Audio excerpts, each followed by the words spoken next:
months in the waiting, and that thing ended up being 108 minutes. My goodness.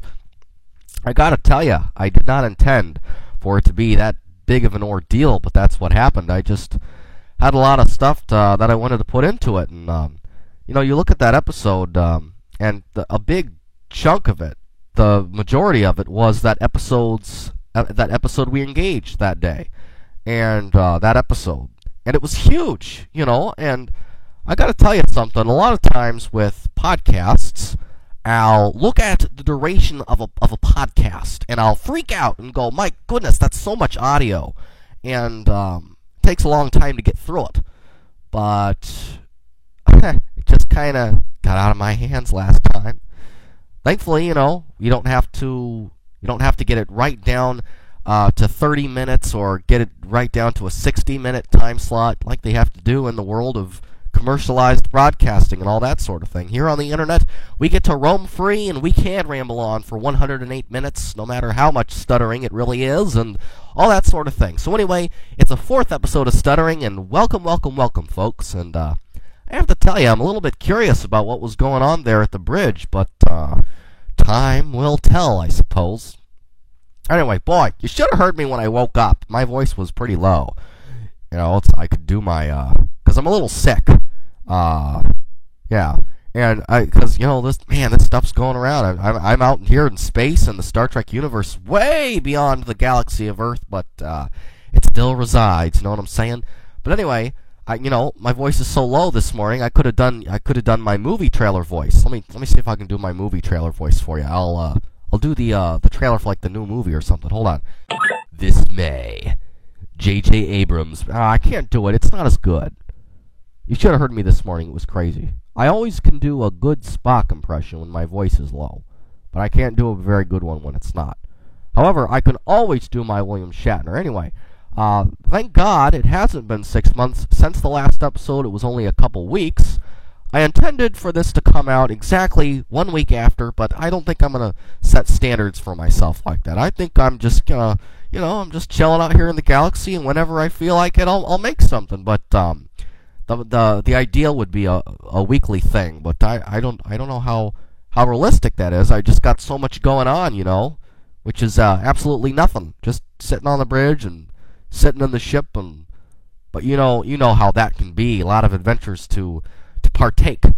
Anyway, last episode, I tell you what, we touched on something. If you want to call rambling for about 10 minutes or 15 minutes, however long it was. If you want to call that touching on something. But anyway, I got into J.J. Abrams directing Star Wars a little bit. Just kind of mentioned it, really. And maybe rambled a little bit on that. But one of the things I said was I could just go on talking about George Lucas and the history of Star Wars. Excuse me. That's what I get for podcasting after I eat lunch. But anyway, I could just go on talking about George Lucas, the history of Star Wars, and all of that for a whole episode, for a whole podcast. And that much is true. But I also said, I'm not going to do that. Because I had other stuff that I wanted to get to, and, if I did that, it would have been a 200-minute recording instead of a 108-minute recording. But I'll tell you what I'm going to do, folks. As I was listening to that, I was going, well, why not? Why not are you going to talk about the all you want to talk about? I mean, it's your own podcast, man. So anyway, that's what I'm going to do today. I'm going to talk to you, but specifically about J.J. Abrams directing Star Wars. I'm not going to just ramble about George Lucas and all that. This is a Star Trek podcast. But I want to sort of connect everything and tell you what I think of all that and how it relates to this new era for Star Wars and what it means for J.J. directing Star Wars as he has also directed Star Trek. That's huge. And I'm going to start this whole thing off with Star Wars. And what a history Star Wars has, folks. I mean, wow. George Lucas, he such a history. He made THX 1138, science fiction dystopian thing, and as George Lucas grew up, something that he really, really enjoyed were those old Flash Gordon serials, and serials like it. And oh my goodness, what is that? I just saw a UFO. Hold on, let me pause this real quick. I'll be right back. Sorry about that. I just saw something out my window here in the fancy studio and kind of distracted me a little bit.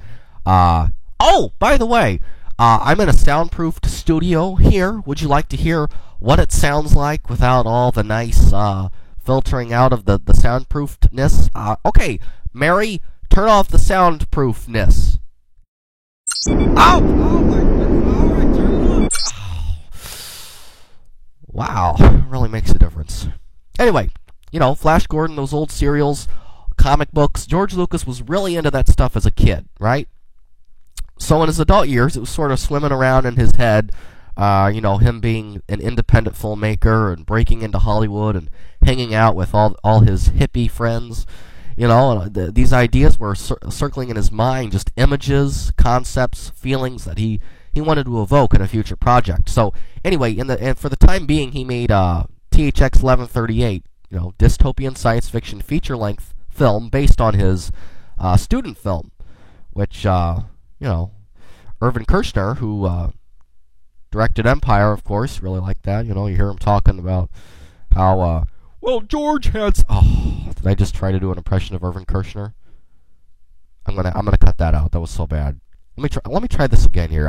You see, I am an edit. I am also the editor, not just the guy speaking into the mic. And this isn't live, so I can cut things out. I'm gonna try to further enhance my Irvin Kershner impression. Okay, let me try this. When George showed us the. What am I doing? There was something. When George showed us. Oh my goodness, there was a whole part that I just cut out there because I tried doing an Irvin Kershner impression and it was just pretty offensive. So sorry about that little Irvin Kershner tangent there. But anyway, yeah. At the beginning of THX 1138, that film opens with Flash Gordon, showing us the contrast between sort of the unrealistic, naive view we had of the future back when, in those old optimistic serials, right? And how things really were. In THX 1138, I have actually not seen that whole movie. I would very much like to, very badly. In fact, I did put a holdout for it at the library, and the thing did indeed come in, but I didn't pick it up in time, so they had to send it back to where it came. I was very bummed out about that. It was over Christmas. So dealing with all the Christmas stuff, you don't have time to go to the library. But anyway, yeah, I've seen part of the film online, but I need to see the whole thing at some point. And not the remastered version where he, you think he only did that with Star Wars. He also did that on THX 1138.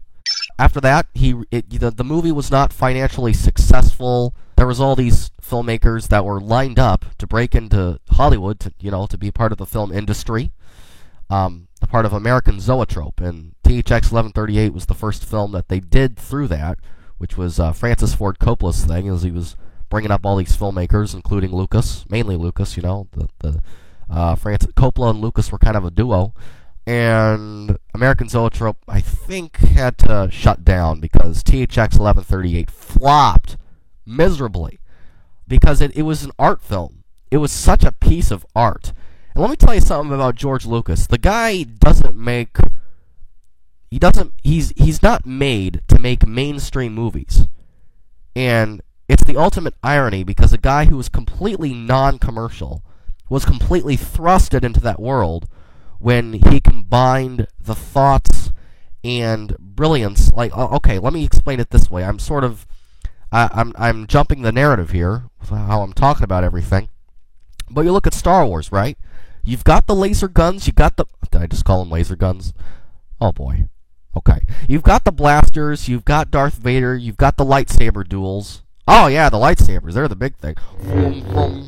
Okay, sorry. But, oh man, I made tons of lightsaber sound effects as a kid. I think every kid did that. Oh man, glorious times, I tell you. Oh man, I gotta tell you about my childhood of Star Wars. Oh, huge. Oh, but, getting off topic. Where was I? What was I talking about?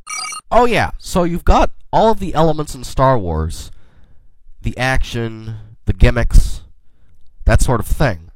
But you've also got an underlying content that is very philosophical, very intellectual.